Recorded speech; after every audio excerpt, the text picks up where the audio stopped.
Hey guys, welcome back to the channel. In today's video, I am going to cover the question, how do you stand out amongst other designers or templates or things like that? If you're just starting out, this is probably a concern, something you've thought about, something you've tried to figure out. What do I do? Do I use a different color? Do I style my website in a whole different way? In this video, I'm going to walk through that answer for you. For me, I actually started out as what I'd call an accidental website designer. I did not seek to become this huge website designer or to put a mark in the Squarespace world. When I started out, I needed money and I had a bit of experience with website design. Not a lot, just a bit. I had built 1 or 2 websites. I felt kind of comfortable on the back end of Squarespace. Definitely not even as close to as comfortable as I am now. But then I thought, hey, why not give it a shot? And so I did. I built my own website, and then from there I built some other sites for some clients and started building a name for myself, and lo and behold, we're here now. And it was cool. It worked out. And one of the things that I realized about how to differentiate myself was, this is gonna sound a little cheesy or corny, but you just be yourself. One of the main things that I realized when I started out, I was doing this work in Southeast Asia where we would go each year for Christmas, spend some time with some kids, some orphans during the holidays, and honestly, it was probably one of the funnest experiences I ever had. But I would come back, and that's what got me into this whole world. I knew I couldn't stay in corporate America and do what I love and be able to go there every year for more than 2 weeks, right? You can only take 2 weeks off. So I was like, nope, this is not gonna work for me. In that process, I started designing websites, and lo and behold, what ended up happening? Well, I ended up getting to a point where I put on my website that I did this orphan care work. And half, if not more than half my clients that said yes to working with me, they said they worked with me because I did the orphan care work. Now, this was so weird because I wasn't planning on that happening. I made an about page and I just explained who I was and what I love to do. I didn't say that all the money is going to orphans or all this big wow thing. I basically just said, I could design a website for you, here are my packages, and on the side, this is what I do for fun. And lo and behold, so many of the phone calls that I had in the beginning went like this. Something like, hey, David, pleasure to meet you. I'd love to learn more about the packages, but first of all, great work with what you do in Southeast Asia, or great work with what you do with orphan care. It's something that is incredible. I'm so excited to learn more about that. It was a mind-blowing thing. And that one thing changed everything. So I just recommend being yourself. Now, what does that look like if you don't do, say, orphan care work or something? What does that look like? Tell your story. Add that unique flair of whoever you are, whatever you like. I remember on my website too, on a different part of my website, I said something like, I love building websites and running Google ad campaigns and eating chocolate. It was something cheesy like that. I remember that also was a human touch. So make sure you add your human touch to the process.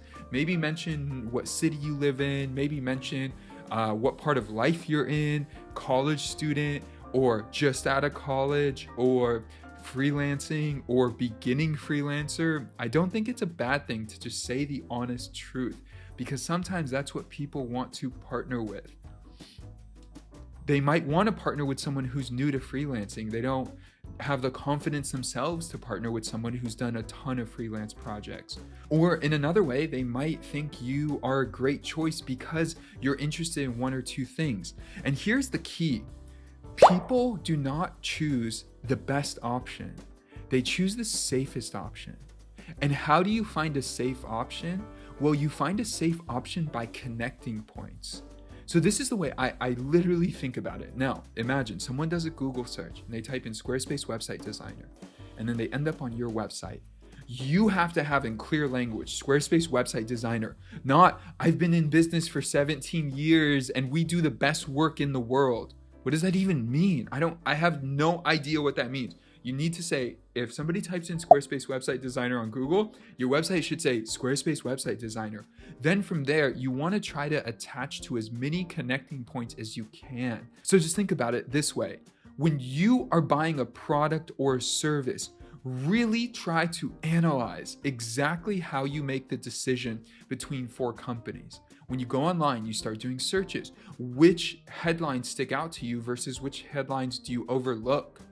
Really be aware of the entire process. Then when you land on the page, why is the page appealing? Yes, it's beautiful, but what language are they using or images are they using that connect? So for example, some connecting points could be this: Squarespace website designer, get your site up in less than 2 weeks. If you are a brand new consultant, if you are moving your site from WordPress to Squarespace, if you are in the local area, whatever area you are in, any of those things can be connecting points. And for me as well, and to answer this question, how do you stick out? Well, your about is going to be connecting points as well. I made myself a human. Hey, this is who I am. This is the work I do. And if you want to partner with me, you can. This is exactly how you do it. So making it as clear as possible is so helpful. And at the same time, you just stack up connecting points. The more connecting points you have, the more likelihood you're going to get a phone call, the more likelihood you're going to be able to land the project. Think about it. When people make purchases, they probably are looking for somewhere between 6 to 8 connecting points.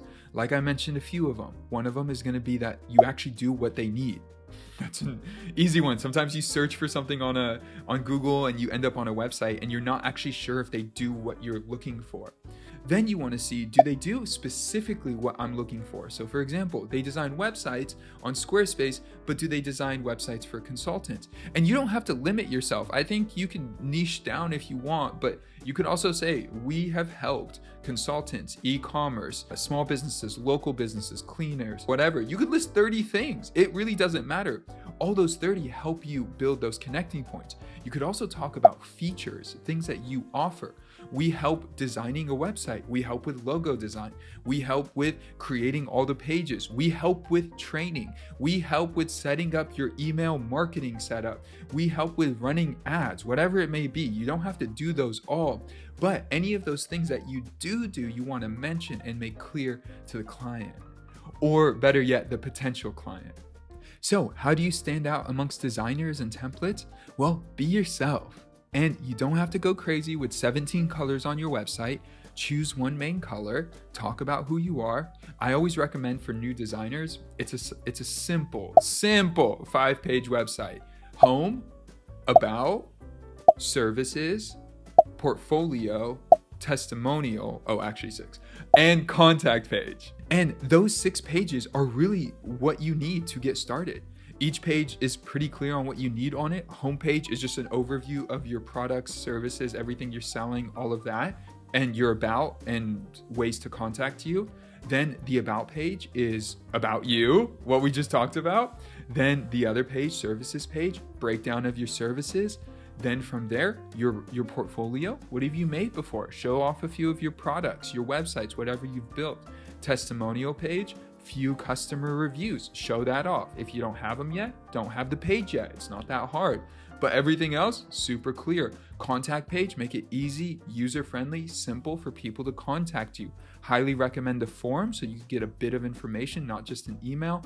An email at a certain point works, but in the beginning, I highly recommend a form that kind of walks people through. Don't make it too complicated, but a simple form that walks people through how to reach you and what questions to ask. So how do you stand out? Be yourself. All right. If you have any other questions about becoming a designer on Squarespace, leave them down below. We have a ton of resources as well on the YouTube channel and on our website. So check out those links below. With that, if you got value from today's video, hit the like button. And if you want more content like this, consider subscribing. With that, I'll see you guys in the next video. Peace.